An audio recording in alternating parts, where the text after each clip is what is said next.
Welcome to episode 3 of Understanding the Property World post COVID-19 and what's next in store. And in this particular episode, we're looking at what's next for Germany and the German housing market, and particularly a market we know well, which is Berlin. IP Global have been investing in Berlin now for getting on 10 years. Well, we all know Germany bounced back very quickly.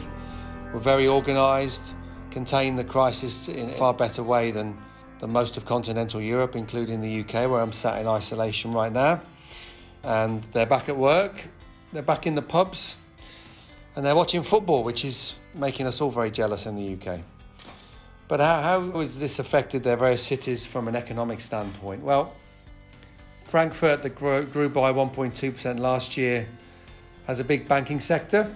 Hamburg, they make airliners there. They put together Airbuses and their shipbuilding and repair. Munich is automobile, car manufacturing. So, of course, they're all going to be affected.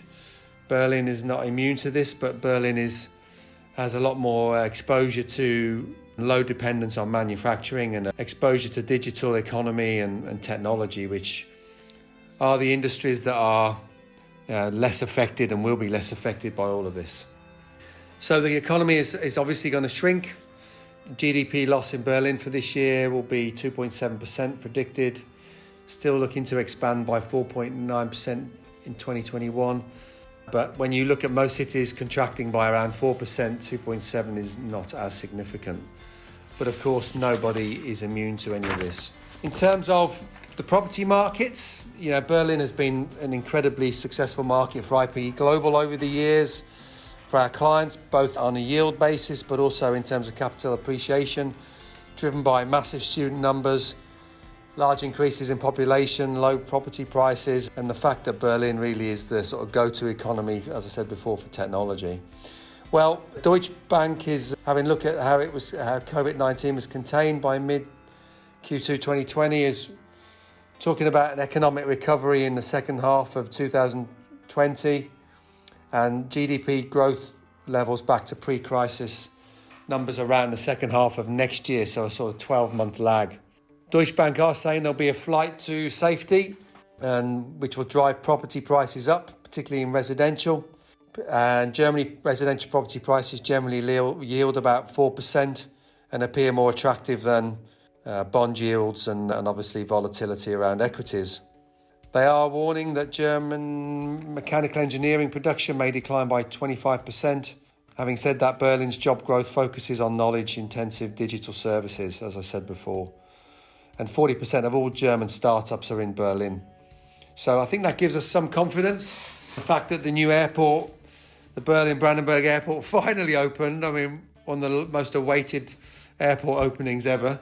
Picked their timing, not incredibly well, but October 2020. With 70,000 new jobs. So by then, people hopefully will be getting on aeroplanes. So what of the actual property market in Berlin and forecasted property prices? Well, good news, I guess, is there's a 0.8% vacancy rate in apartment blocks in Berlin. That's pretty incredible by any standards, by any capital cities around the world. Apartment prices have increased by 52% since 2015.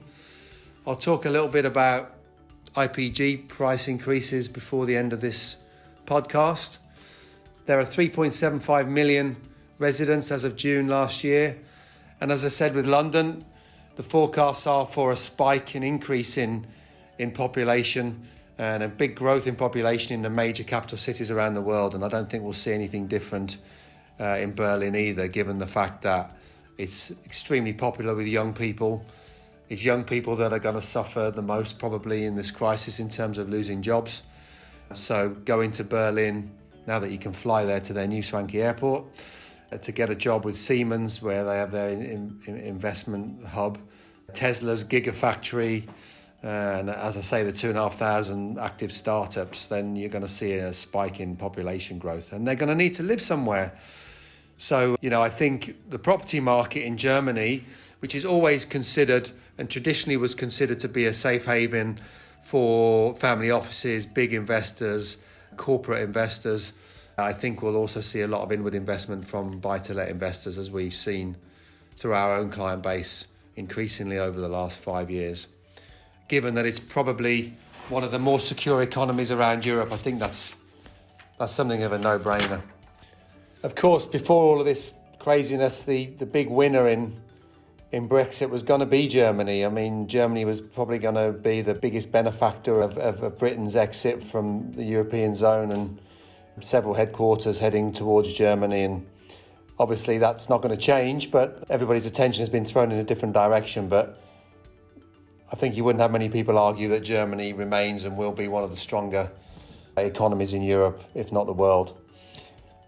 So a little bit of data about what's happened in Germany from IPG's experiences over the 10 or so years.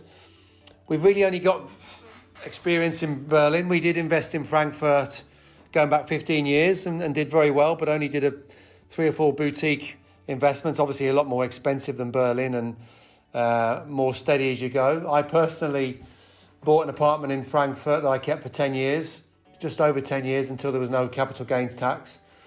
And my apartment value just shy of doubled. I had the same tenant for the entire time. The only property I've ever owned where I had one tenant for 10 years. And I think that is very, very much the case in Germany. You get a lot of, the rental market is huge, and the great percentage of people do rent in Germany. So it's very steady as you go in terms of tenanting, as I say. So the average yields that IPG have had in Berlin since we started there has been 4.96%. And the average cost of borrowing for our international investors is 2.9%. So you can see there's a positive carry. Interest rates are only going to come down with what's going on at the moment. I don't suppose yields will be compressed because people are going to continue to need somewhere to live, and home ownership will probably not go up any in Germany. So there is a positive carry. The borrowing cost of 2.9 is still a little bit expensive compared to what you might borrow for if you were German. But it's not always easy to get international mortgages. We can always get them, but we can't get them for the same rates that you could get them as a native German. But every one of our projects we get lending before we start. So I think you'll see a lot of investment in Germany on the back of a positive carry for rental yields versus cost of funding. And then in terms of price performance for IPG products in Germany, since I've got here data dating back to 2014, with the latest valuation data. It's not relative to the last 2 months, but I don't think you can get data from the last 2 months from any property market around the world. But I wouldn't think when this all plays out, you'll see a great deal of change in current property prices in Berlin. So we have products here that our clients invested in from an average property purchase price of €3,000 a metre all the way up to 7,000. And the median price per square metre, we've got valuations from CBRE for 12 projects, and the estimated increase in values, the lowest one was project launched in 2017, where we've seen a 25.3% increase. The highest one, 105.8% increase in Charlottenburg. That's a project that was launched in 2015, so that's 100% in 5 years. With an average mortgage value of 70%, that gives return on capital of, at the lowest rate, 51%, and at the highest rate, 353%. So that just gives you an example of the kind of money you can be making in real estate, leveraged, and in Germany. That's not including the positive carry on the yields. But look, I should summarise by saying, I don't want these podcasts to sound like I'm a property agent where everything is rosy and everyone's going to buy loads of property and make lots of money, because that's not the reality. This is a very trying time, both personally and also economically for lots of people. And, property will not be completely insulated from any risk whatsoever, of course. Having said that, we have to mitigate our risk by buying in intelligent places, making good decisions, and buying the right assets in the right markets. Personally, Germany has served our clients extremely well, with literally zero exceptions. And I think Germany will continue to be a hotbed of buy-to-let investment over the next 5 years as people seek steady, solid, dependable investments for their money, places where they don't see there being a huge amount of long-term economic risk, and a safe haven, as I say, for their money. So for that reason, I think Germany and indeed Berlin will be a very, very good market for investors over the next 5 to 10 years.